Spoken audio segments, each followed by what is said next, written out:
Dito tayo sa Freedom Park. Yan. So, itong video po natin ay para to sa mga kakilala ko, mga kaibigan ko, at mga kapitbahay ko ng araw sa Manila, and then sa mga taong nakasama ko sa buhay ko, no?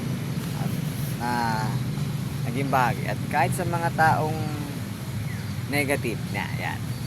At yung mga nang-persecute na mga tao nung sa salita ng Diyos na naalala ko, ano? Sa dating mga pinagpuntahan ko ng mga tao, no? Mga pinagtrabahuan man yan, saan man, nag-share ng salita ng Diyos. Isa lang masasabi ko, praise the Lord pa rin, praise God pa rin, and mahal ko pa rin kayo, ibig ko kayo maligtas ng Panginoon. At ang aking pamilya din, no? At i-share ko ulit sa inyo yung kaligtasan sa Bible, no? Hindi ako magsasawa, yun ang buhay ko sa Panginoon talaga. Wala nang iba.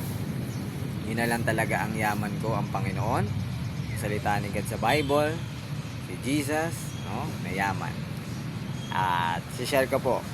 Mabilis lang kasi yung oras natin, eh, oh. So, sa Panginoon ng papuri. Yan is sa second part ko pa po. Ayan. Dito tayo, namasyal lang. Maupo lang man.